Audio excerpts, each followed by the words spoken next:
Today we will be going over the Panzer III's design, development, production, usage, and variants, and even its fate after the war. The Panzer III was first designed in 1934, shortly after Panzer I and II entered production. The original design from the Ordnance Department came with 37mm Pak-36 due to their large stock of guns and ammunition. Four companies were chosen to make new prototypes: Daimler-Benz, Krupp, MAN, and Rheinmetall during 1936 and 1937. After testing, Daimler-Benz won. The first tanks rolled off the production line in May of 1937. The design consisted of leaf spring suspension on the A through D variants, but it was changed on the E variant to torsion bar suspension.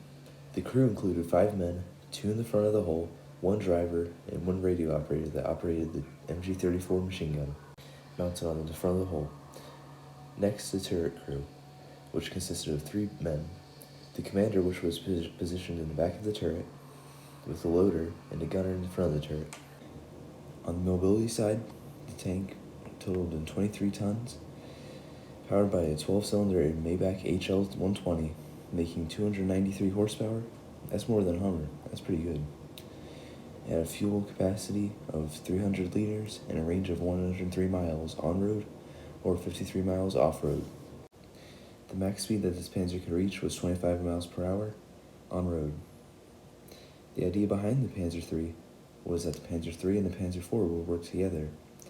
The Panzer III would be the primary battle tank for the Germans, with at first a 37mm anti-tank gun and later 50mm anti-tank gun, while the Panzer IV dealt with bunkers and fortifications with its short 75.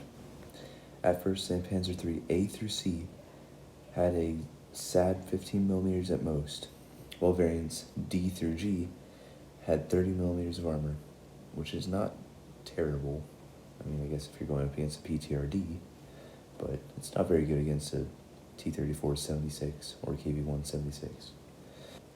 The Panzer IIIJ was unique by having 50mm of armor just flat, with no add-on armor, but the Panzer III J1, L, and M had a standard 30mm of armor with a bolted-on 20mm plate that was spaced too. Oh, I don't think it was bolted.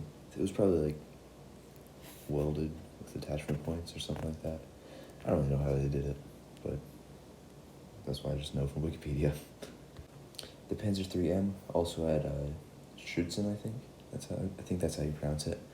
But it had Schützen on the side on the side of the hull, it was like 5mm, and that was to stop PTRDs, 14.5mm anti-tank guns that infantry could carry around and shoot through the sides of most early German tanks. Well, but the turret, I don't know why they upped it, but it had like 8mm of armor around that side of the turret. But yeah, that was just on the M. The Panzer III was used in most German campaigns, most notably the invasion of Poland, France, Operation Barbarossa, and most predominantly North Africa. By the time Operation Barbarossa came around, the Panzer III was the most numerous AFV in the German army, and the vast majority of them were equipped with a short 50mm by this time. The short 50mm performed well against the numerous BT light tanks and T-26 light tanks, but they struggled against the heavier T-34 and KV-1. This caused the Germans to upgrade the Panzer III to longer 50mm KWK-39 L60. After this gun was put on the undergun Panzer, this made the T-34 much less of a threat, because the longer 50 could penetrate the T-34 frontally quite easily. But the KV-1 was still quite the threat, because the long 50 couldn't really penetrate it with regular AP rounds. They'd use special high-velocity AP rounds to penetrate the big heavy tank.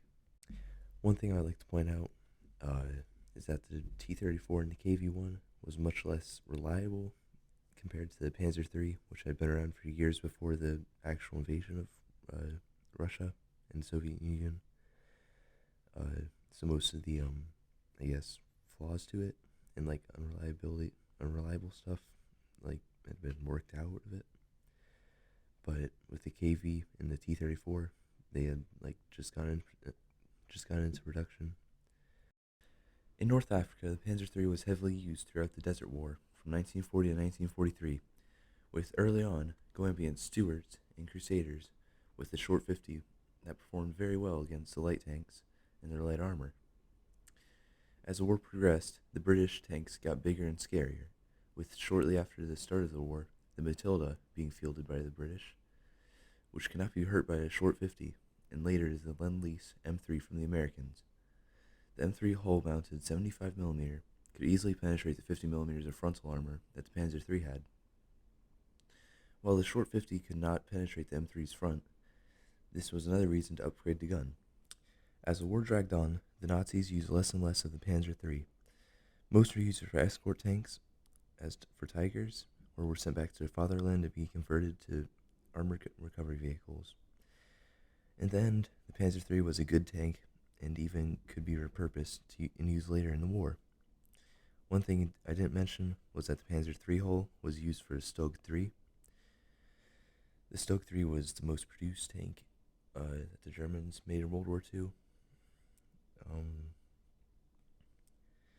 Other than that, most Panzer IIIs were scrapped after the war or taken to their respective tank museums for each country, like Kublinka in Russia. I know they have a pretty big one. I know that Fort Benning, I think, has a Panzer III. But, well, thank you for watching today. I hope the editing and voiceover was better than last time. Sorry, last Panzer II video was a little bit quiet, but if you enjoyed the video, leave a like and subscribe, and join the Discord. It's down in the description. See you guys next time.